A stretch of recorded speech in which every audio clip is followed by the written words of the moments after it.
Hi, welcome to Dyspraxia Dialogues. I'm Catherine and I have Godwin with me. Where are you from or where are you living, Godwin?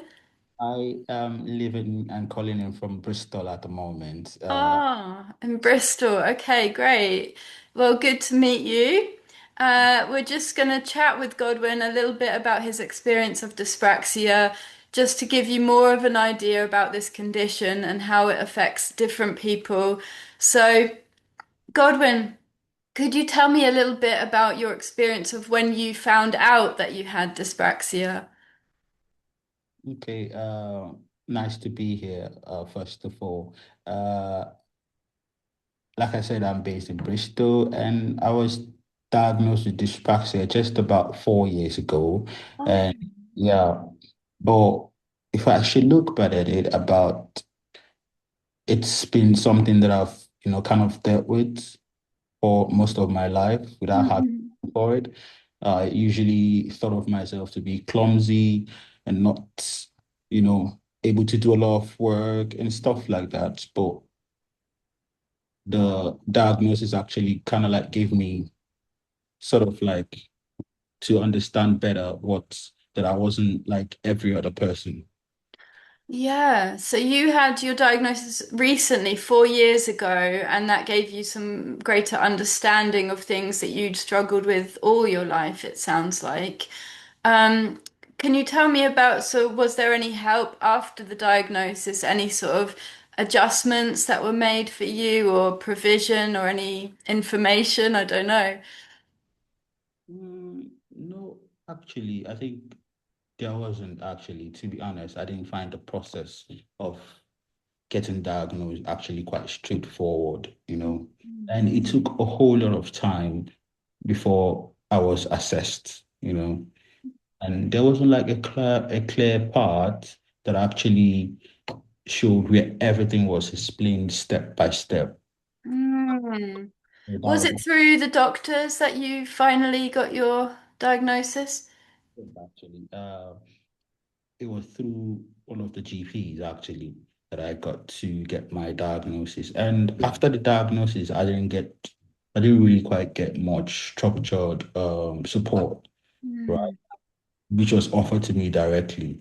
A lot of it was more self-directed, like I had to look things up myself, and figure out Yeah.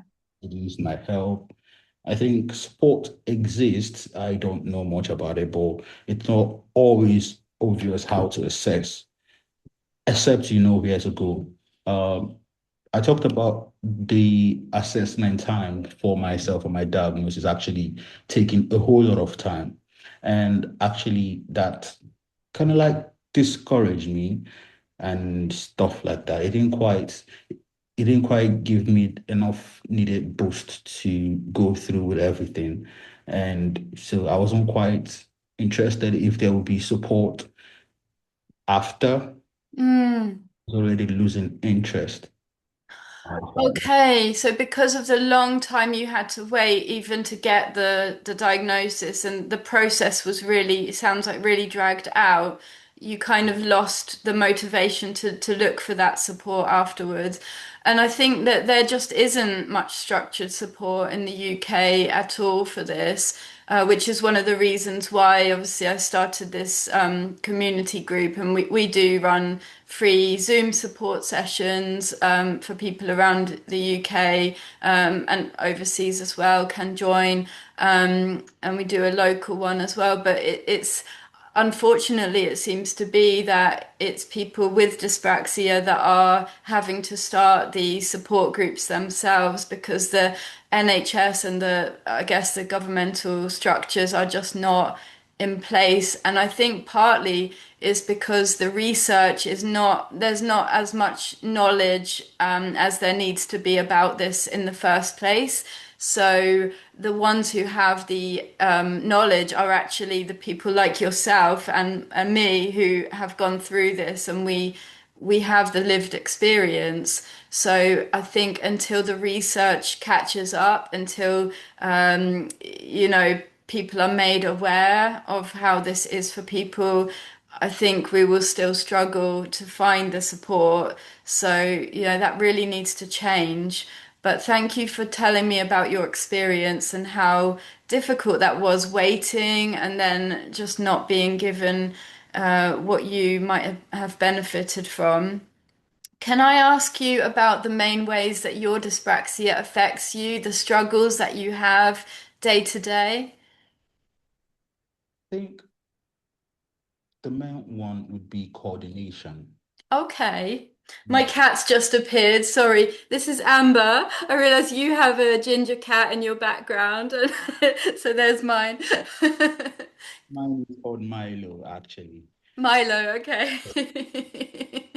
So your main struggle is coordination. Yep, carry on.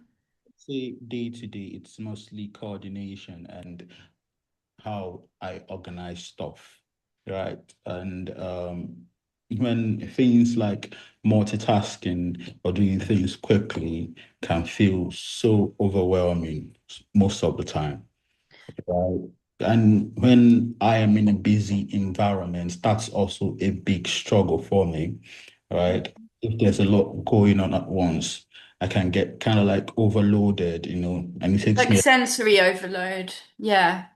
takes me a long time to kind of like process what's going on. That's why I actually isolate. So it's not just physical stuff. It's not like when I'm just in a physical space. I could be sort of want to read something and it feels like it's just too much. And then it feels like my head is going to explode. And so it's how I take information in and how I respond to it. So that's the main struggles that I go through. Yeah, thank you, Godwin. That's really helpful because you've talked about the coordination and the multitasking and sort of the physical side of it, but you've also talked about kind of being overwhelmed in busy situations, sensory overload, and even things like reading. It's like, is it concentration and that can be tiring, I think. Well, for me, it can. Is it tiring as well when you're kind of When I am reading and it feels like the words are just clustered together and a lot, it makes me quite tired and sometimes I feel like I'm feeding in too much than I can process at that time. And then what I do is just shut down. Yes. So it's about the processing load that you're trying to deal with, and then, yeah, something just shuts down. I definitely have that experience as well with things when I'm trying to process too much all at once. For me, it's films. So if I'm watching a really fast film or action film or something, I can't deal with all the details that are going on, and I get lost. I don't know if you're the same at all with that or. I can relate to that.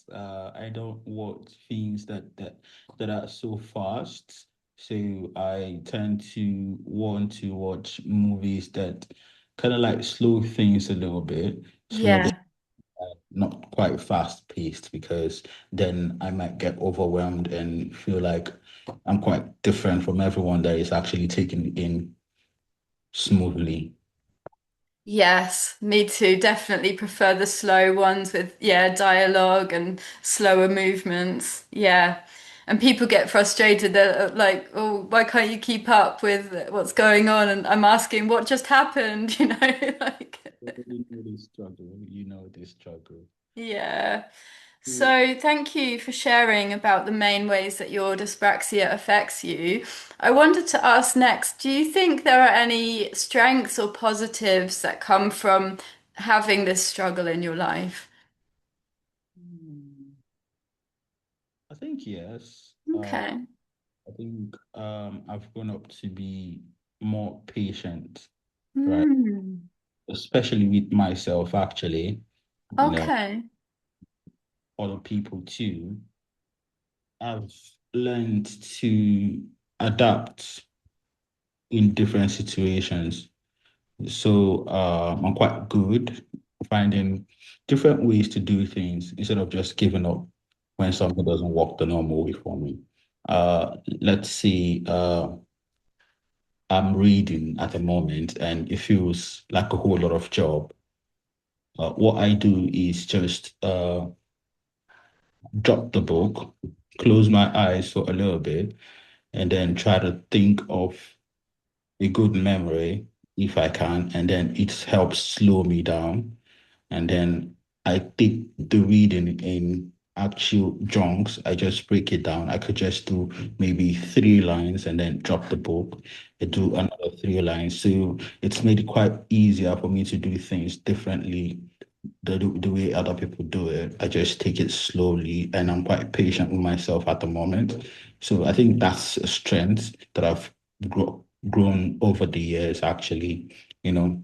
Yeah. Wow. I think that they're really important ones that you've mentioned. So you mentioned it's made you more patient and made you more adaptable, but also just that need to slow down and take things slowly to help yourself cope and the reading and then stopping and then going and finding a good memory to focus on. That sounds like real, like looking after yourself and caring for yourself.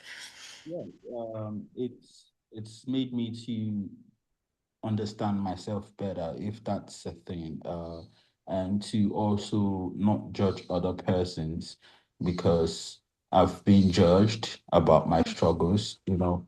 So Yeah, I understand that every other person might be going through their own struggles in a different way, and I may not know. So I better understand people now because I sort of like feel like if I do understand people, then it's easier for people to understand my struggles too.